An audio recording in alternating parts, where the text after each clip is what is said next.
Libro El conflicto de los siglos, autora Elena G. de White. Capítulo 1. El destino del mundo predicho. Oh, si también tú conocieses, a lo menos en este tu día, lo que toca a tu paz. Mas ahora está encubierto de tus ojos, porque vendrán días sobre ti que tus enemigos te cercarán con baluarte y te pondrán cerco, y de todas partes te pondrán en estrecho, y te derribarán a tierra y a tus hijos dentro de ti, y no dejarán sobre ti piedra sobre piedra, por cuanto no conociste el tiempo de tu visitación. Desde lo alto del monte de los olivos, miraba Jesús a Jerusalén, que ofrecía a sus ojos un cuadro de hermosura y de paz. Era tiempo de Pascua, y de todas las regiones del orbe, los hijos de Jacob se habían reunido para celebrar la gran fiesta nacional. De entre viñedos y jardines, como de entre las verdes laderas, donde se veían esparcidas las tiendas de los peregrinos, elevábanse las colinas con sus terrazas, los airosos palacios y los soberbios baluartes de la capital israelita.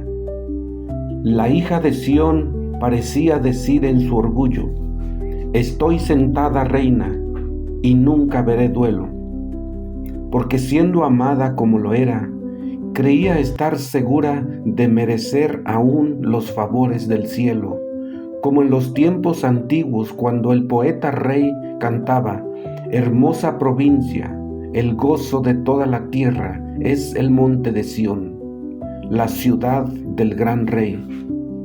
Resaltaban a la vista las construcciones espléndidas del templo, cuyos muros de mármol blanco como la nieve estaban entonces iluminados por los últimos rayos del sol poniente, que al hundirse en el ocaso hacía resplandecer el oro de puertas, torres y pináculos. Y así destacábase la gran ciudad, perfección de hermosura, orgullo de la nación judaica. ¿Qué hijo de Israel podía permanecer ante semejante espectáculo sin sentirse conmovido de gozo y admiración? Pero eran muy ajenos a todo esto los pensamientos que embargaban la mente de Jesús. Como llegó cerca, viendo la ciudad, lloró sobre ella. En medio del regocijo que provocara su entrada triunfal, mientras el gentío agitaba palmas y alegres hosanas repercutían en los montes, y 1000 voces le proclamaban rey, el Redentor del mundo se sintió abrumado por súbita y misteriosa tristeza. Él, el Hijo de Dios, el prometido de Israel, que había vencido a la muerte arrebatándole sus cautivos, lloraba, no presa de común abatimiento, sino dominado por intensa e irreprimible agonía. No lloraba por sí mismo, por más que supiera a dónde iba, el Getsemaní, lugar de su próxima y terrible agonía, que se extendía ante su vista. La puerta de las ovejas se divisaba también. Por ella habían entrado durante siglos y siglos las víctimas para el sacrificio, y pronto iba a abrirse para él, cuando, como cordero, fuera llevado al matadero. Poco más allá se destacaba el Calvario, lugar de la crucifixión. Sobre la senda que pronto le tocaría recorrer, iban a caer densas y horrorosas tinieblas, mientras él entregaba su alma en expiación por el pecado. No era, sin embargo, la contemplación de aquellas escenas lo que arrojaba sombras sobre el Señor en aquella hora de gran regocijo, ni tampoco el pensamiento de su angustia sobrehumana lo que nublaba su alma generosa. Lloraba por el fatal destino de los millares de Jerusalén, por la ceguedad y por la dureza de corazón de aquellos a quienes él viniera a bendecir y a salvar. La historia de más de 1000 años durante los cuales Dios extendiera su favor especial y sus tiernos cuidados en beneficio de su pueblo escogido, desarrollábase ante los ojos de Jesús. Allí estaba el monte Moriah, donde el Hijo de la promesa, cual mansa víctima que se entrega sin resistencia, fue atado sobre el altar como emblema de sacrificio del Hijo de Dios. Allí fue donde se le habían confirmado al Padre de los creyentes el pacto de bendición y la gloriosa promesa de un Mesías. Allí era donde las llamas del sacrificio, al ascender al cielo desde la era del Ormán, habían desviado la espada del ángel exterminador, símbolo adecuado del sacrificio de Cristo y de su mediación por los culpables. Jerusalén había sido honrada por Dios sobre toda la tierra. El Señor había elegido a Sión, la quiso por morada suya. Allí habían proclamado los santos profetas durante siglos y siglos sus mensajes de amonestación. Allí habían mecido los sacerdotes sus incensarios y habían subido hacia Dios el humo de incienso, mezclado con las plegarias de los adoradores. Allí había sido ofrecido día tras día la sangre de los corderos sacrificados, que anunciaban al Cordero de Dios que había de venir al mundo. Allí había manifestado Jehová su presencia en la nube de gloria sobre el propiciatorio. Allí se había asentado la base de la escalera mística que unía el cielo con la tierra, que Jacob viera en sueños y por la cual los ángeles subían y bajaban, mostrando así al mundo el camino que conduce al lugar santísimo. De haberse mantenido Israel como nación fiel al cielo, Jerusalén habría sido para siempre la elegida de Dios. Pero la historia de aquel pueblo tan favorecido era un relato de sus apostasías y sus rebeliones. Había resistido la gracia del cielo, abusado de sus prerrogativas y menospreciado sus oportunidades. A pesar de que los hijos de Israel hacían escarnio de los mensajeros de Dios y menospreciaban sus palabras, burlándose de sus profetas, el Señor había seguido manifestándoseles como Jehová fuerte, misericordioso y piadoso, tardo para la ira y grande en benignidad y verdad. Y por más que le rechazaran una y otra vez, de continuo había seguido instándoles con bondad inalterable, más grande que la amorosa compasión del Padre por su Hijo.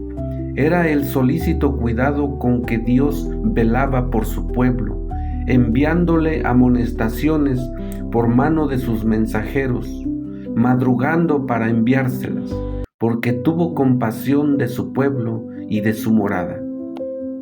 Y al fin, habiendo fracasado las amonestaciones, las reprensiones y las súplicas, les envió el mejor don del cielo. Más aún, derramó todo el cielo en ese solo don.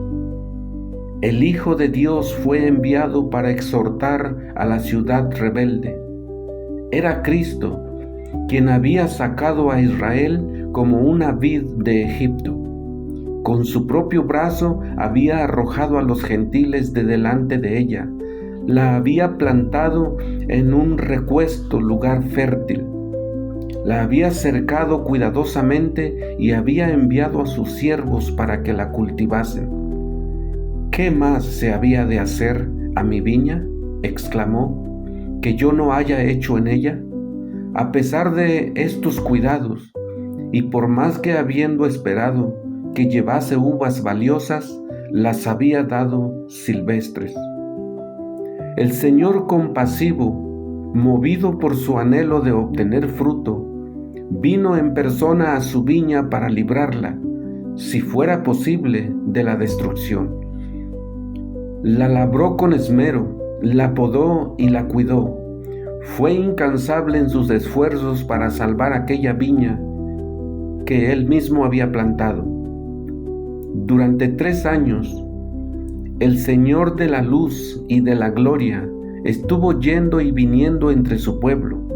Anduvo haciendo bienes y sanando a todos los oprimidos del diablo, curando a los de corazón quebrantado, poniendo en libertad a los cautivos, dando vista a los ciegos, haciendo andar a los cojos y oír a los sordos, limpiando a los leprosos, resucitando muertos y predicando el evangelio a los pobres. A todas las clases sociales por igual dirigía el llamamiento de gracia: «Venid a mí todos los que estáis trabajados y cargados, que yo os haré descansar». A pesar de recibir por recompensa el mal por el bien y el odio a cambio de su amor, prosiguió con firmeza su misión de paz y misericordia. Jamás fue rechazado ninguno de los que se acercaron a él en busca de su gracia. Errante y sin hogar, sufriendo cada día oprobio y penurias, solo vivió para ayudar a los pobres, aliviar a los agobiados y persuadirlos a todos en que aceptasen el don de la vida. Los efluvios de misericordia divina eran rechazados por aquellos corazones endurecidos y reacios, pero volvía sobre ellos con más vigor, impulsados por la augusta compasión y por la fuerza del amor que sobrepuja a todo entendimiento. Israel, empero, se alejó de él, apartándose así de su mejor amigo y de su único auxiliador. Su amor fue despreciado, rechazados sus dulces consejos y ridiculizados sus cariñosas amonestaciones. La hora de esperanza y de perdón transcurrió rápidamente. La copa de la ira de Dios, por tanto tiempo contenida, estaba casi llena. La nube que había ido formándose a través de los tiempos de apostasía y rebelión, veíase ya negra, cargada de maldiciones, próxima a estallar sobre un pueblo culpable, y el único que podía librarle de su suerte fatal inminente había sido menospreciado, escarnecido y rechazado. Y en breve lo iban a crucificar. Cuando el Cristo estuviera clavado en la cruz del Calvario, ya habría transcurrido para Israel su día como nación favorecida y saciada de las bendiciones de Dios. La pérdida de una sola alma se consideraba como una calamidad infinitamente más grande que la de todas las ganancias y todos los tesoros de un mundo. Pero mientras Jesús fijaba su mirada en Jerusalén, veía la ruina de toda una ciudad, de todo un pueblo, de aquella ciudad y de aquel pueblo que habían sido elegidos de Dios, su especial tesoro. Los profetas habían llorado la apostasía de Israel y lamentado las terribles desolaciones con que fueron castigadas sus culpas. Jeremías deseaba que sus ojos se volvieran manantiales de lágrimas para llorar día y noche por los muertos de la hija de su pueblo y por el rebaño del Señor que fue llevado en cautiverio. ¿Cuál no sería entonces la angustia de aquel cuya mirada profética abarcaba no unos pocos años, sino muchos siglos? Veía al ángel exterminador blandir su espada sobre la ciudad que por tanto tiempo fuera morada de Jehová.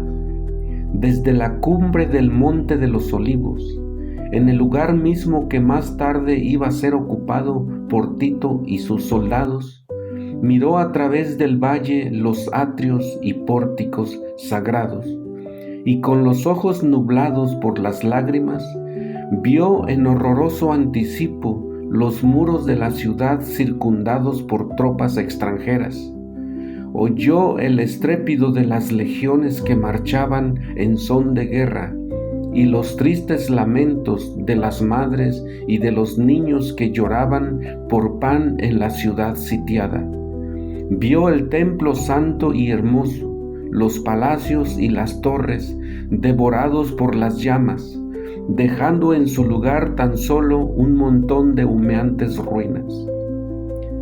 Cruzando los siglos con la mirada, vio al pueblo del pacto disperso en toda la tierra, como náufragos en una playa desierta, en la retribución temporal que estaba por caer sobre sus hijos. Vio como el primer trago de la copa de la ira, que en el juicio final aquel mismo pueblo deberá apurar hasta las haces. La compasión divina y el sublime amor de Cristo hallaron su expresión en estas lúgubres palabras: Jerusalén, Jerusalén, que matas a los profetas y apedreas a los que te son enviados. ¿Cuántas veces quise juntar a tus hijos como la gallina junta sus pollos debajo de las alas, y no quisiste? Oh, si tú, nación favorecida entre todas, hubieras conocido el tiempo de tu visitación y lo que atañe a tu paz. Yo detuve al ángel de justicia y te llamé al arrepentimiento, pero en vano. No rechazaste tan solo a los siervos, ni despreciaste tan solo a los enviados y profetas, sino al Santo de Israel, tu Redentor. Si eres destruida, tú solo tienes la culpa.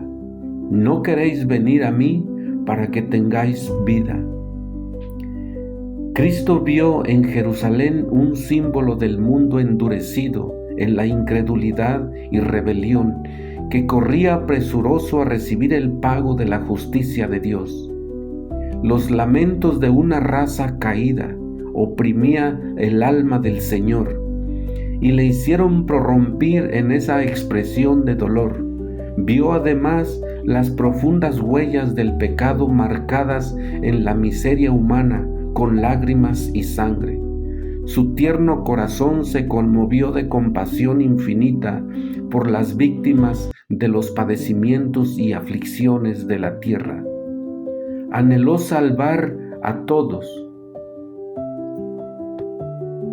pero ni aun su mano podía desviar la corriente del dolor humano que el pecado dimana. Pocos buscarían la única fuente de salud. Él estaba dispuesto a derramar su misma alma hasta la muerte y poner así la salvación al alcance de todos. Pero muy pocos iban a acudir a Él para tener vida eterna.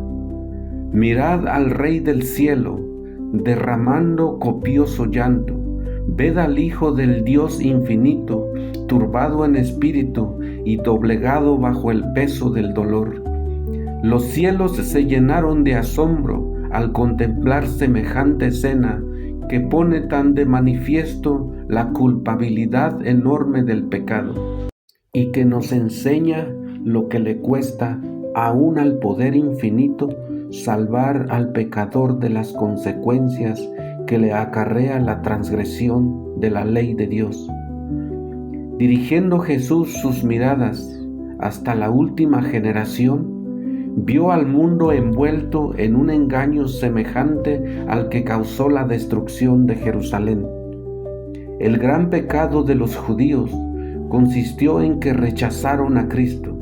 El gran pecado del mundo cristiano iba a consistir en que rechazarían la ley de Dios, que es el fundamento de su gobierno en el cielo y en la tierra. Los preceptos del Señor iban a ser menospreciados y anulados. millones de almas sujetas al pecado, esclavas de Satanás, condenadas a sufrir la segunda muerte, se negarían a escuchar las palabras de verdad en el día de su visitación. Terrible ceguedad, extraña infatuación.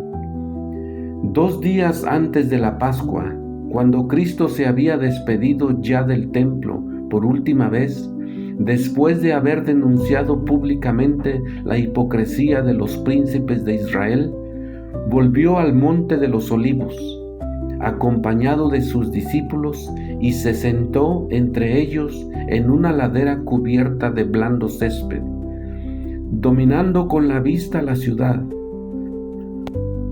Una vez más contempló sus muros, torres y palacios. Una vez más miró el templo, que en su deslumbrante esplendor parecía una diadema de hermosura que coronara al sagrado monte. 1000 años antes, el salmista había magnificado la bondad de Dios hacia Israel, porque había escogido aquel templo como su morada. En Salem está su tabernáculo y su habitación en Sión.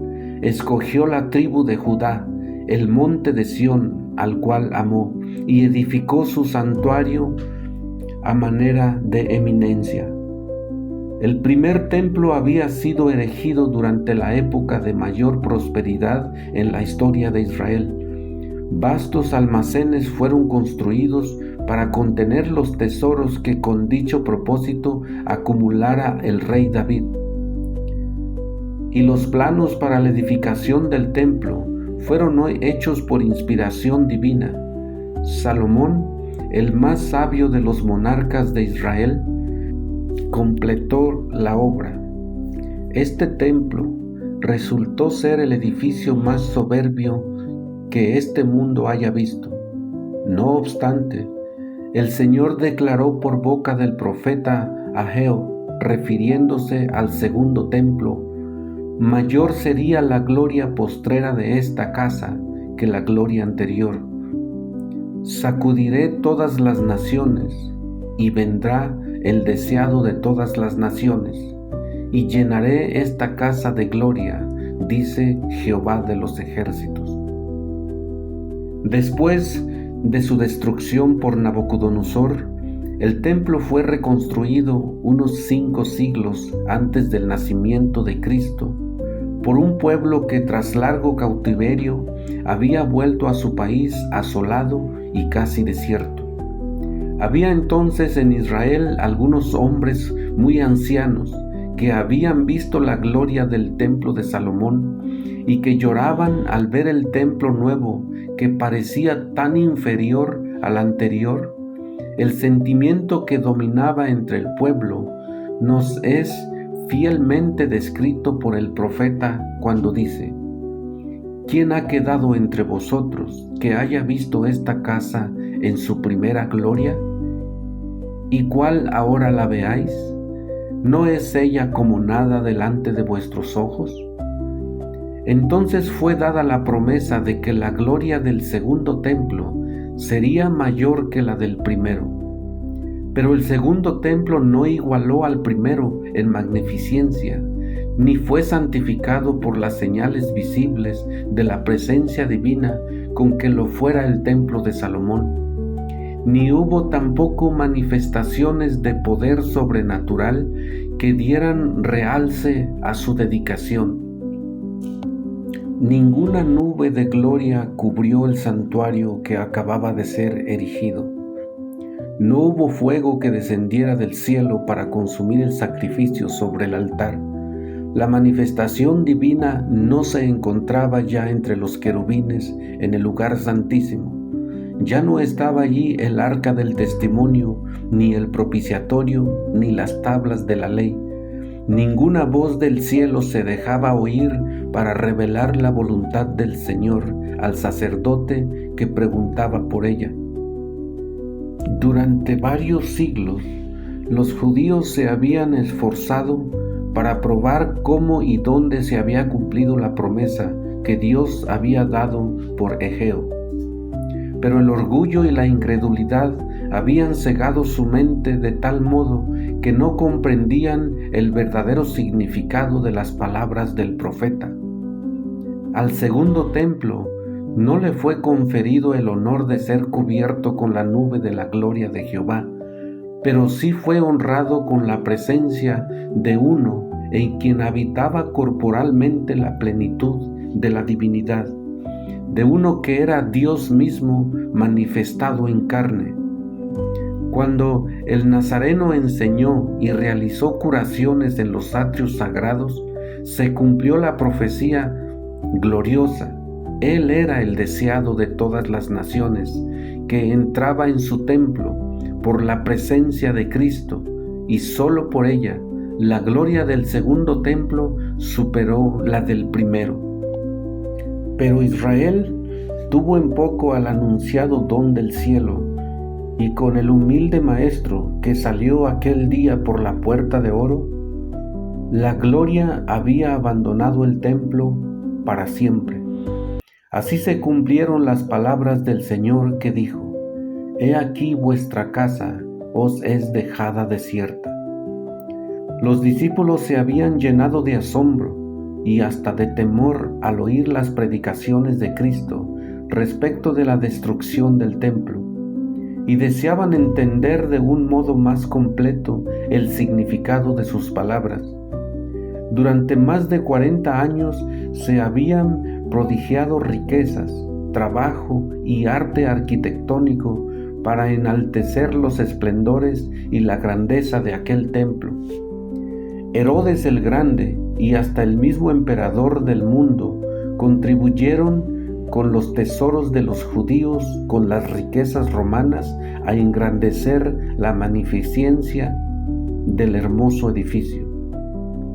Con este objeto habíanse importado de Roma enormes bloques de preciado mármol de tamaño casi fabuloso, a los cuales los discípulos llamaron la atención del maestro diciéndole: «Mira qué piedras y qué edificios». Pero Jesús contestó con estas solemnes y sorprendentes palabras: «De cierto os digo que no será dejada aquí piedra sobre piedra que no sea destruida». Los discípulos creyeron que la destrucción de Jerusalén coincidiría con el suceso de la venida personal de Cristo revestido de gloria temporal para ocupar el trono de un imperio universal, para castigar a los judíos impenitentes y liberar a la nación del yugo romano. Cristo les había anunciado que volvería, y por eso al oírle predecir los juicios que amenazaba a Jerusalén, se figuraron que ambas cosas sucederían al mismo tiempo.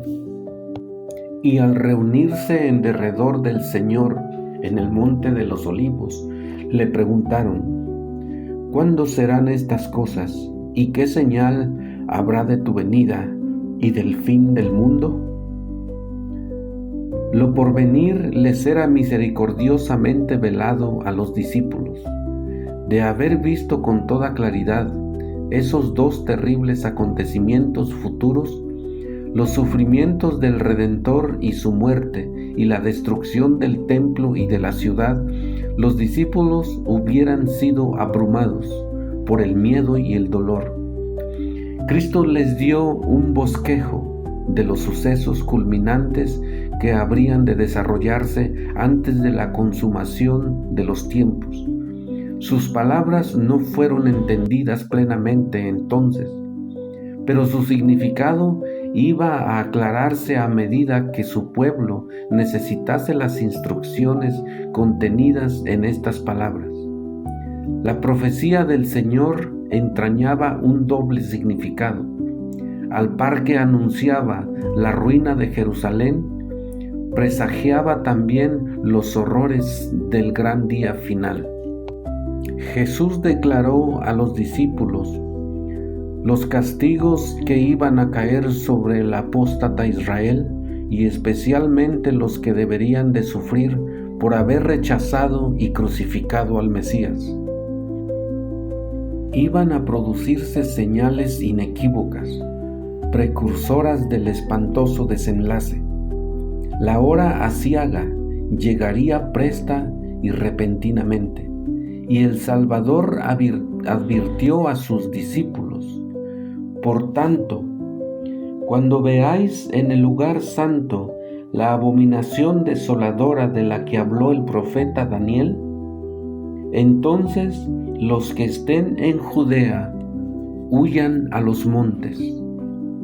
Tan pronto como los estandartes del ejército romano idólatra fuesen clavados en el suelo sagrado, que se extendía varios estadios más allá de los muros, y los creyentes en Cristo debían huir a un lugar seguro. Al ver la señal preventiva, todos los que quisieran escapar debían hacerlo sin tardar, tanto en la tierra de Judea como en la propia ciudad de Jerusalén. El aviso de la fuga debía ser aprovechado en el acto. Todo el que se hallase en aquel instante en el tejado de su casa no debía entrar a ella ni para tomar consigo los más valiosos tesoros. Los que trabajaran en el campo y en los viñedos no debían perder tiempo en volver por las túnicas que se hubiesen quitado para sobrellevar mejor el calor y la faena del día. Todos debían marcharse sin tardar, si no querían verse envueltos en la ruina general. Durante el reinado de Herodes, la ciudad de Jerusalén no solo había sido notablemente embellecida, sino también fortalecida.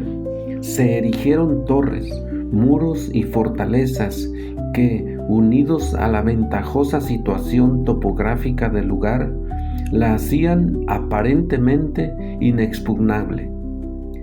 Si en aquellos días alguien hubiese predicho públicamente la destrucción de la ciudad, sin duda habría sido considerado, cual lo fuera Noé en su tiempo, como alarmista insensato.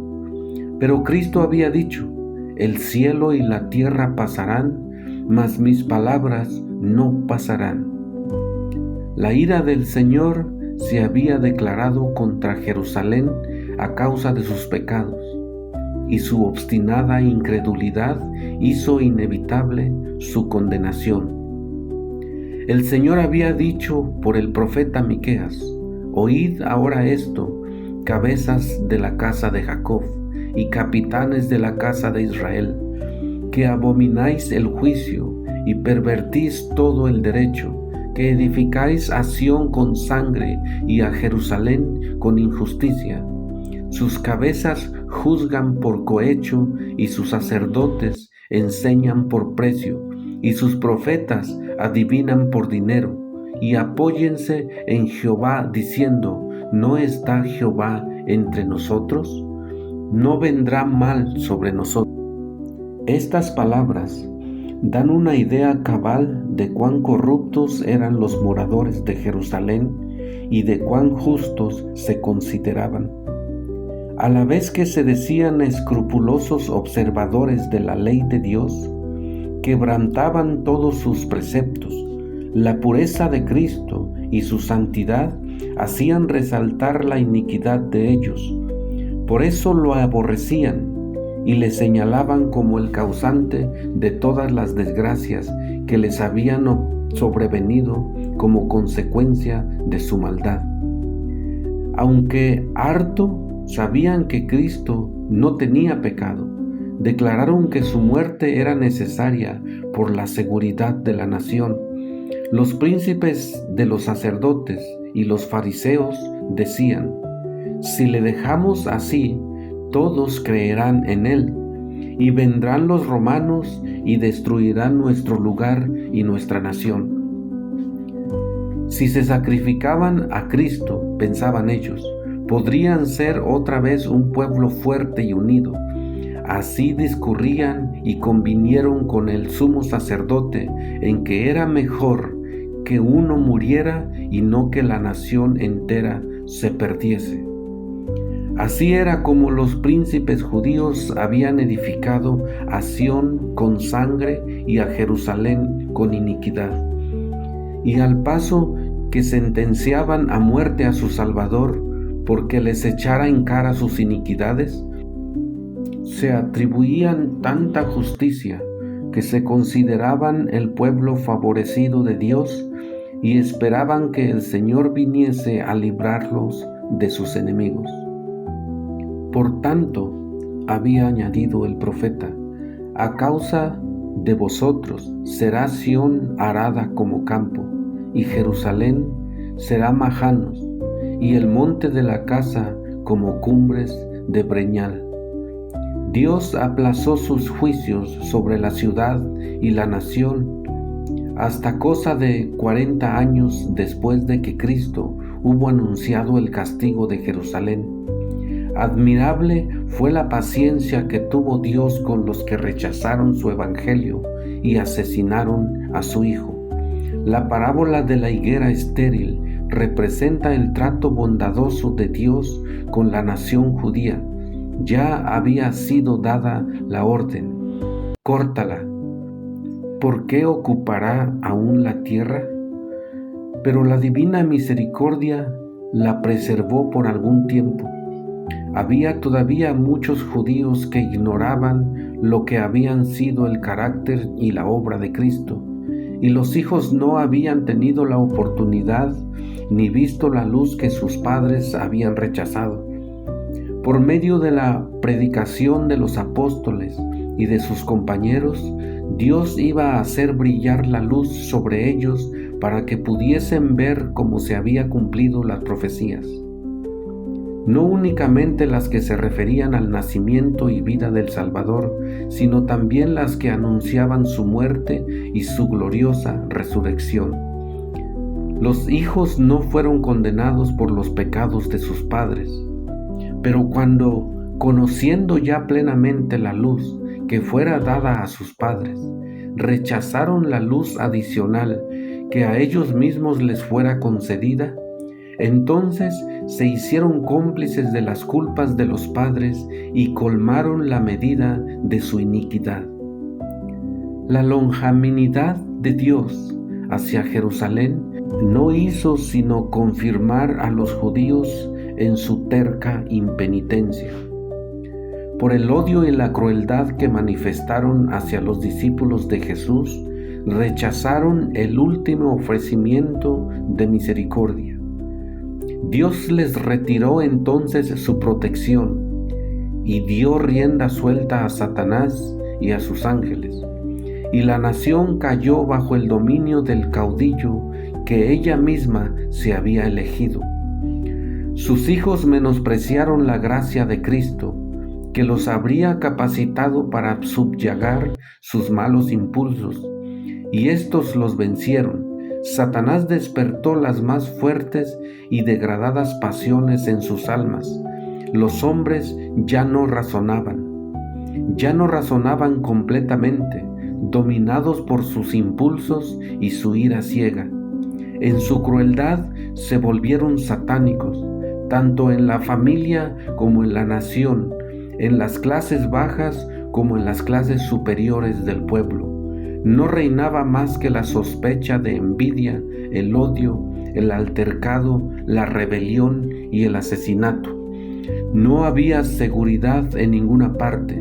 Los amigos y parientes se hacían traición unos a otros. Los padres mataban a los hijos y estos a sus padres. Los que gobernaban al pueblo no tenían poder para gobernarse a sí mismos. La pasión más desordenada los convertía en tiranos. Los judíos habían aceptado falsos testimonios para condenar al Hijo inocente de Dios, y ahora las acusaciones más falsas hacían inseguras sus propias vidas. Con sus hechos habían expresado desde hacía tiempo sus deseos: quitad de delante de nosotros al Santo de Israel. Y ya dichos deseos se habían cumplido. El temor de Dios no les preocupaba más. Satanás se encontraba ahora al frente de la nación, y las más altas autoridades civiles y religiosas estaban bajo su dominio. Los jefes de los bandos opuestos hacían a veces causa común para despojar y torturar a sus desgraciadas víctimas, y otras veces esas mismas facciones peleaban unos contra otros y se daban muerte sin misericordia.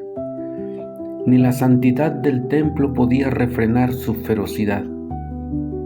Los fieles eran derribados al pie de los altares, y el santuario era mancillado por los cadáveres de aquellas carnicerías.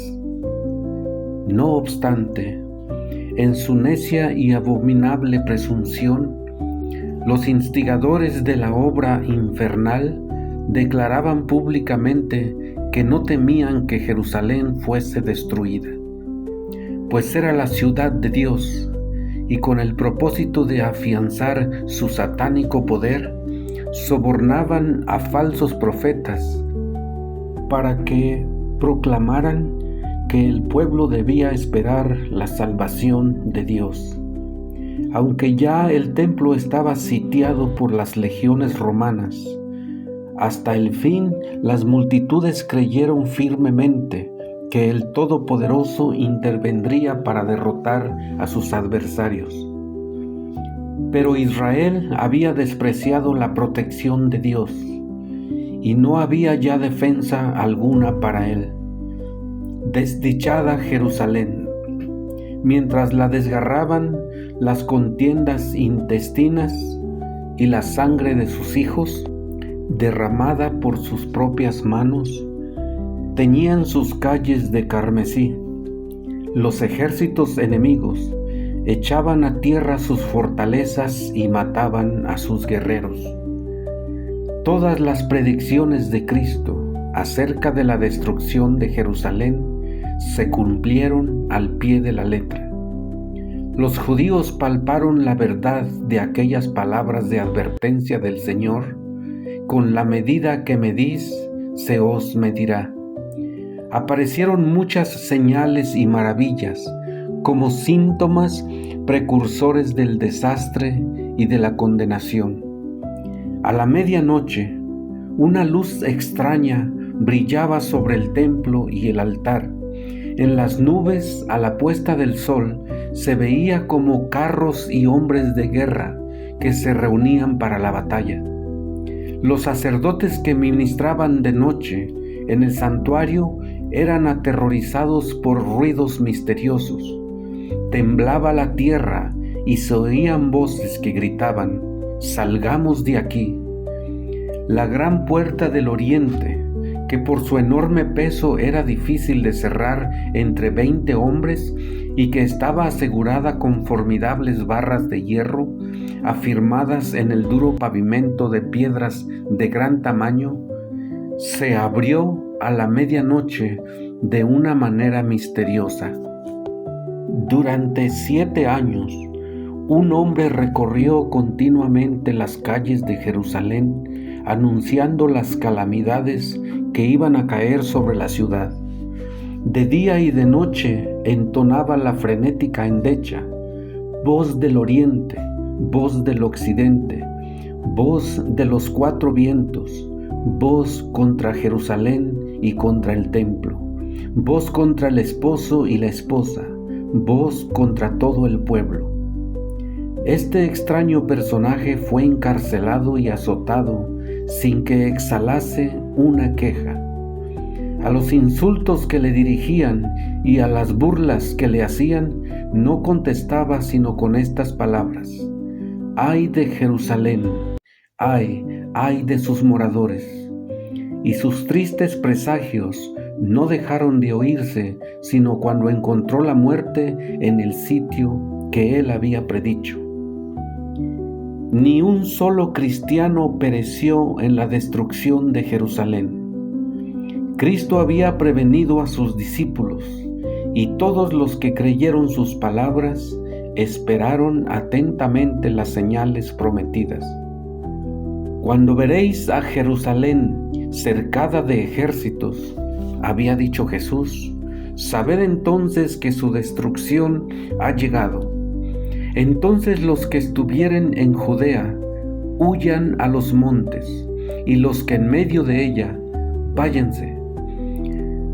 Después que los soldados romanos, al mando del general Cestio Galo, hubiera rodeado la ciudad, abandonaron de pronto el sitio de una manera inesperada, y eso cuando todo parecía favorecer un asalto inmediato.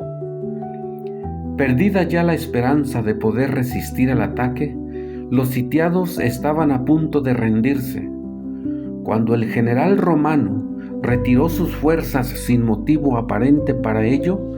Empero la previsora misericordia de Dios había dispuesto los acontecimientos para bien de los suyos. Ya estaba dada la señal a los cristianos que aguardaban el cumplimiento de las palabras de Jesús. Y en aquel momento se les ofrecía una oportunidad que debían aprovechar para huir, conforme a las indicaciones dadas por el Maestro. Los sucesos se desarrollaron de modo tal que ni los judíos ni los romanos hubieran podido evitar la huida de los creyentes.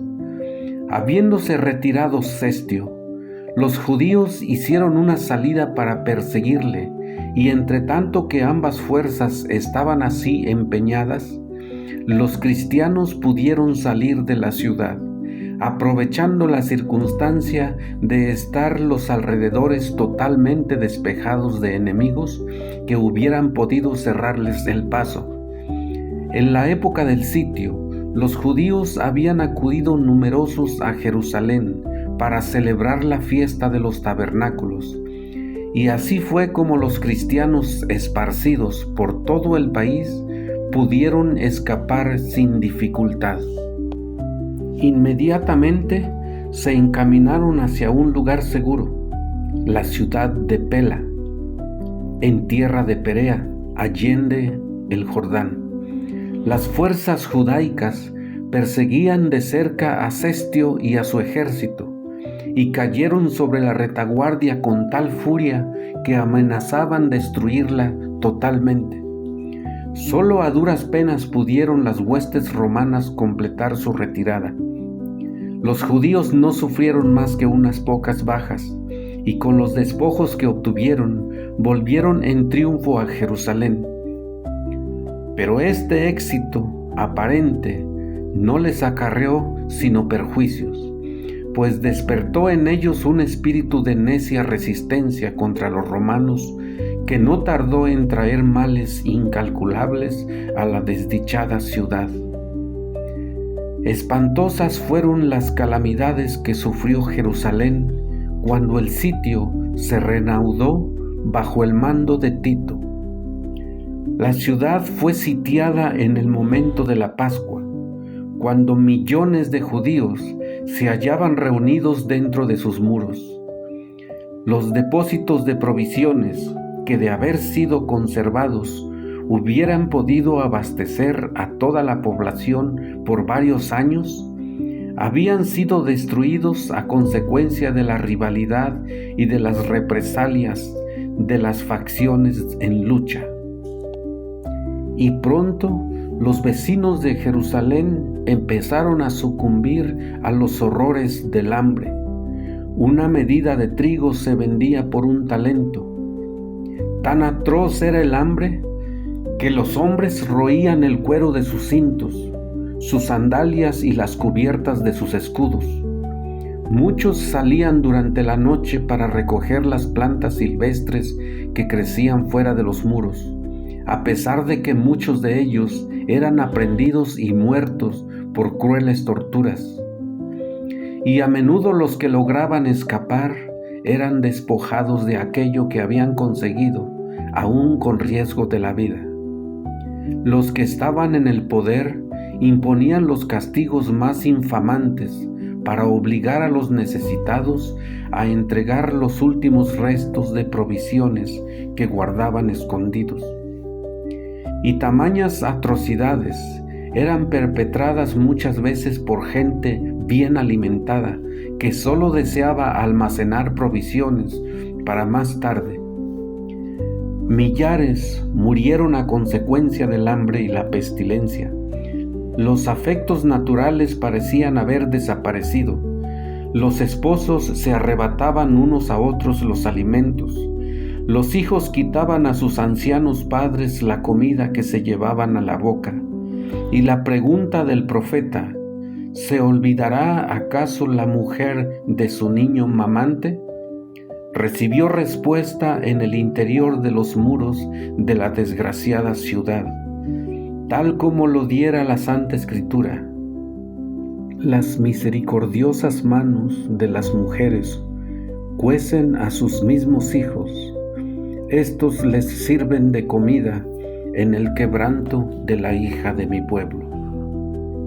Una vez más se cumplía la profecía pronunciada 14 siglos antes, y que dice: la mujer tierna y delicada en medio de ti, que nunca probó a asentar en tierra la planta de su pie, de pura delicadeza y ternura, su ojo será avariento para con el marido de su seno y para con su hijo y su hija.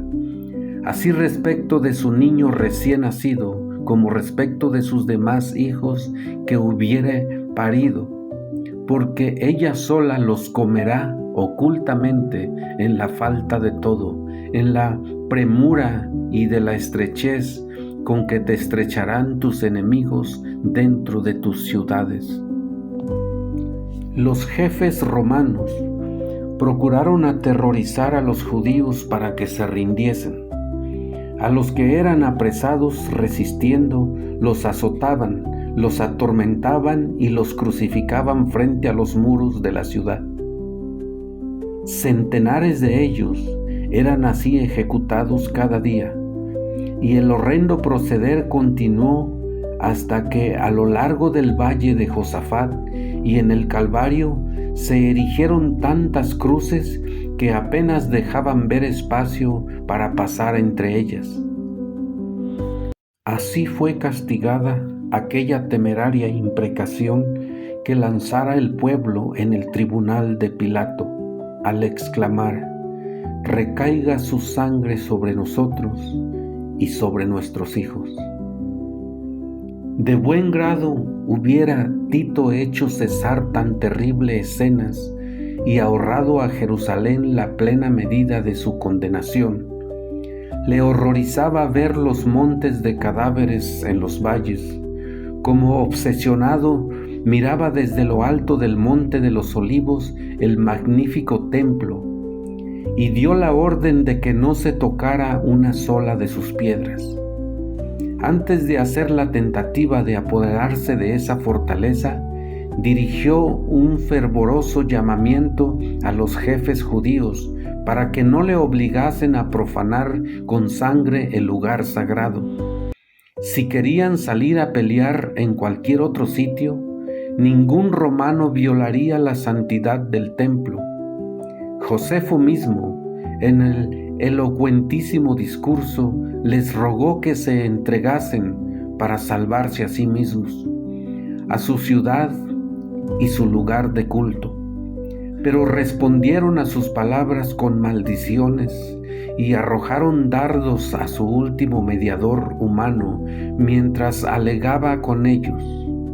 Los judíos habían rechazado las súplicas del Hijo de Dios y ahora cualquier otra instancia o amonestación no podía obtener otro resultado que inducirlos a resistir hasta el fin.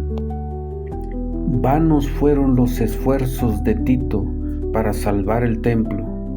Uno mayor que él había declarado que no quedaría piedra sobre piedra que no fuese derribada. La ciega obstinación de los jefes judíos y los odiosos crímenes perpetrados en el interior de la ciudad sitiada excitaron el horror y la indignación de los romanos. Y finalmente, Tito dispuso tomar el templo por asalto. Resolvió, sin embargo, que si era posible, evitaría su destrucción. pero sus órdenes no fueron obedecidas. A la noche, cuando se había retirado a su tienda para descansar, los judíos hicieron una salida desde el templo y atacaron a los soldados que estaban afuera. Durante la lucha, un soldado romano arrojó al pórtico por una abertura un leño encendido, e inmediatamente ardieron los aposentos enmaderados de cedro que rodeaban el edificio santo. Tito acudió apresuradamente, seguido por sus generales y legionarios, y ordenó a los soldados que apagasen las llamas. Sus palabras no fueron escuchadas. Furiosos, los soldados arrojaban teas encendidas en las cámaras contiguas al templo, y con sus espadas degollaron a gran número de los que habían buscado refugio allí. La sangre corría como agua por las gradas del templo. Miles y miles de judíos perecieron. Por sobre el ruido de la batalla se oían voces que gritaban: «Achadud, la gloria se alejó». Tito vio que era imposible contener el furor de los soldados enardecidos por la lucha, y con sus oficiales se puso a contemplar el interior del sagrado edificio. Su esplendor los dejó maravillados, y como él notase que el fuego no había llegado aún al lugar santo, hizo un postrer esfuerzo para salvarlo, saliendo precipitadamente y exhortando con energía a los soldados para que se empeñasen en contener la propagación del incendio. El centurión Liberalis hizo cuanto pudo con su insignia de mando para conseguir la obediencia de los soldados. Pero ni siquiera el respeto al emperador bastaba ya para apaciguar la furia de los soldados contra los judíos y su ansia insaciable de saqueo. Todo lo que los soldados veían en torno suyo estaba revestido de oro y resplandecía a la luz siniestra de las llamas, lo cual les inducía a suponer que habría en el santuario tesoros de incalculable valor. Un soldado romano, sin ser visto, arrojó una tea encendida entre los goznes de la puerta, y en breve instantes todo el edificio era presa de las llamas. Los oficiales se vieron obligados a retroceder ante el fuego y el humo que los cegaba, y el notable edificio quedó entregado a su fatal destino. Aquel espectáculo llenaba de espanto a los romanos. ¿Qué sería para los judíos? Toda la cumbre del monte que dominaba la ciudad despedía fulgores como el cráter de un volcán en plena actividad. Los edificios iban cayendo a tierra uno tras otro, en medio de un estrépito tremendo, y desaparecían en el abismo ardiente. Las techumbres de cedro eran como sábanas de fuego. Los dorados capiteles de las columnas relucían como espigas de luz rojiza, y los torrones inflamados despedían espesas columnas de humo y lenguas de fuego.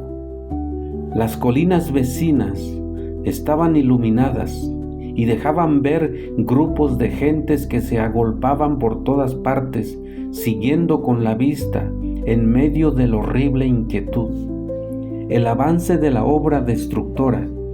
Los muros y las alturas de la ciudad estaban llenos de curiosos que ansiosos contemplaban la escena, algunos con rostros pálidos por hallarse presa de la más atroz desesperación, otros encendidos por la ira al ver su impotencia para vengarse. El tumulto de las legiones romanas, que desbandadas corrían de acá para allá, y los agudos lamentos de los infelices judíos que morían entre las llamas, se mezclaban con el chisporroteo del incendio y con el estrépito de los derrumbes. En los montes repercutían los gritos de espanto y los ayes de la gente que se hallaba en las alturas. A lo largo de los muros se oían gritos y gemidos, y aún los que morían de hambre hacían un supremo esfuerzo para lanzar un lamento de angustia y desesperación. Dentro de los muros, la carnicería era aún más horrorosa que el cuadro que se contemplaba desde afuera. Hombres y mujeres, jóvenes y viejos, soldados y sacerdotes, los que peleaban y los que pedían misericordia, todos eran degollados en desordenada matanza. Superó el número de los asesinados al de los asesinos. Para seguir matando, los legionarios tenían que pisar sobre montones de cadáveres. Destruido el templo, no tardó la ciudad entera en caer en poder de los romanos. Los caudillos judíos abandonaron las torres que consideraban inexpugnables, y Tito las encontró vacías. Las contempló asombrado y declaró que Dios mismo las había entregado en sus manos, pues ninguna máquina de guerra, por poderosa que fuera, hubiera logrado hacerle dueño de tan formidable baluarte. La ciudad y el templo fueron arrasados hasta sus cimientos. El solar sobre el cual se erigiera el santuario fue arado como campo. En el sitio y en la mortandad que le siguió, perecieron más de 1 millón de judíos. Los que sobrevivieron fueron llevados cautivos, vendidos como esclavos, conducidos a Roma para enaltecer el triunfo del conquistador, arrojados a las fieras del circo o desterrados y esparcidos por toda la tierra. Los judíos habían forjado sus propias cadenas, habían colmado la copa de la venganza. En la destrucción absoluta de que fueron víctimas como nación y en todas las desgracias que les persiguieron en la dispersión, no hacían sino cosechar lo que habían sembrado con sus propias manos. Dice el profeta: «Es tu destrucción, oh Israel, el que estés contra mí, porque has caído por iniquidad». Los padecimientos de los judíos son muchas veces representados como castigo que cayó sobre ellos por decreto del Altísimo. Así es que el gran engañador procura ocultar su propia obra. Por la tenacidad con que rechazaron el amor y la misericordia de Dios, los judíos le hicieron retirar su protección y Satanás pudo regirlos como quiso.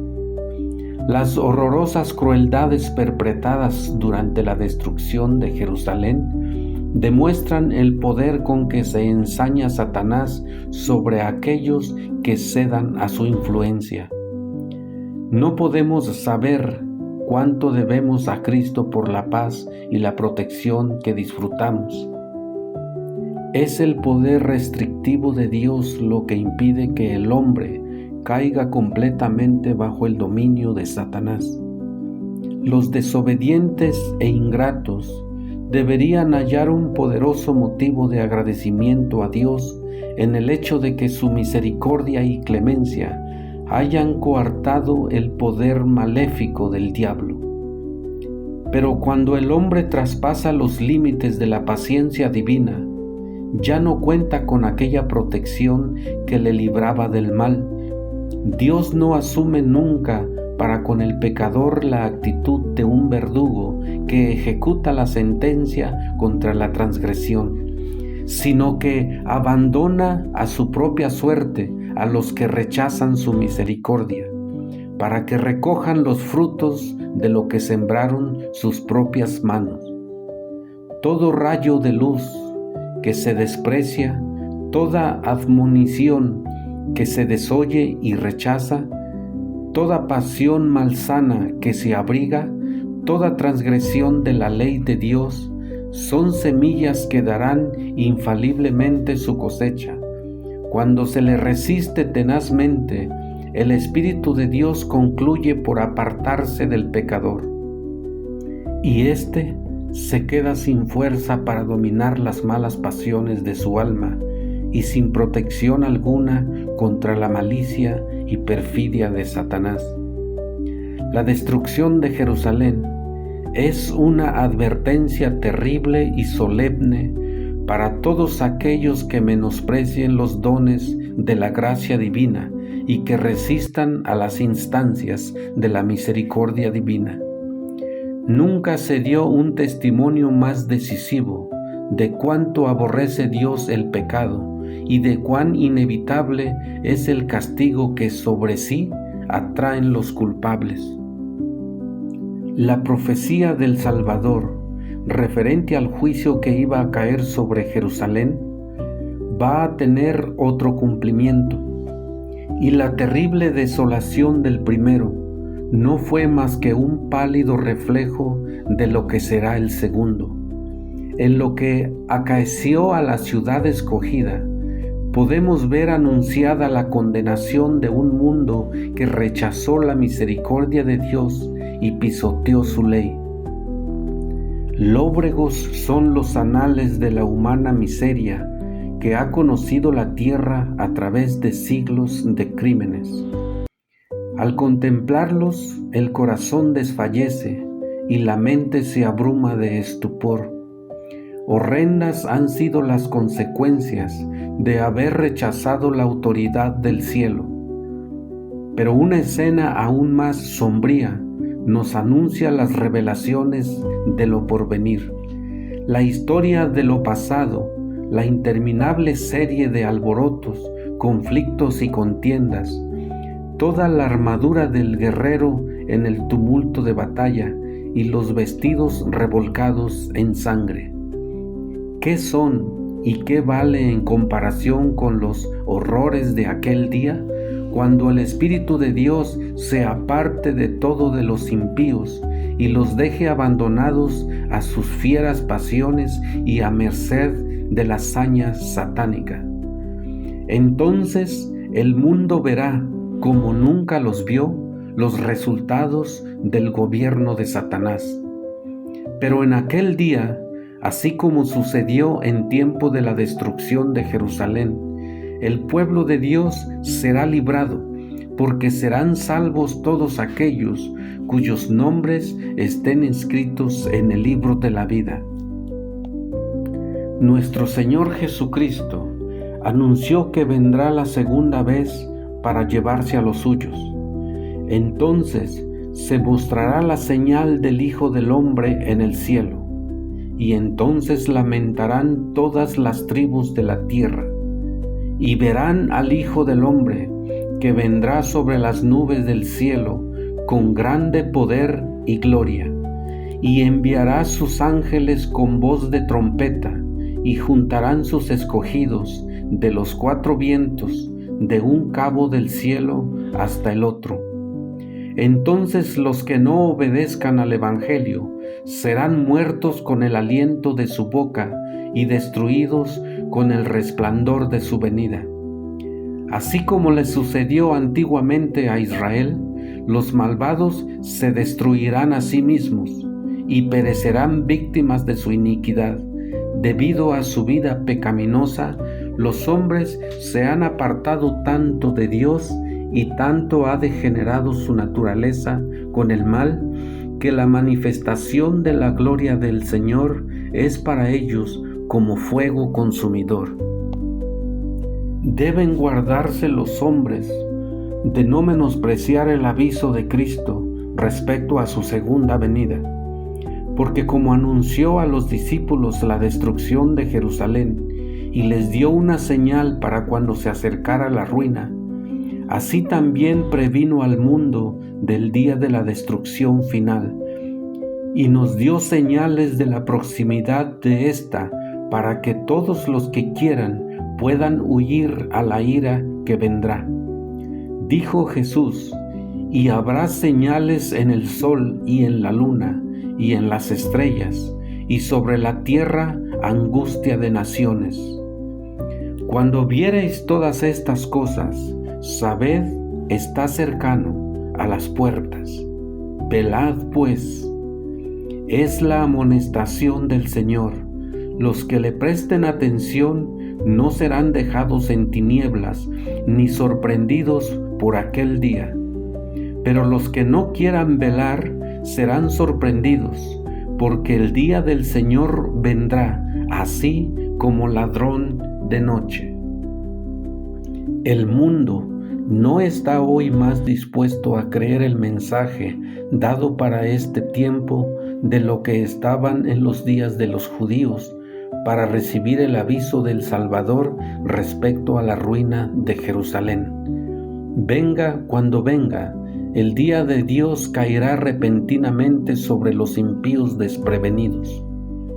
El día menos pensado, en medio del curso rutinario de la vida, absortos los hombres en los placeres de la vida, en los negocios, en la caza al dinero, cuando los guías religiosos ensalcen el progreso y la ilustración del mundo, y los moradores de la tierra se dejen arrullar por una falsa seguridad, entonces, como ladrón que a medianoche penetra en una morada sin custodia, así caerá la inesperada destrucción sobre los desprevenidos, y no escaparán.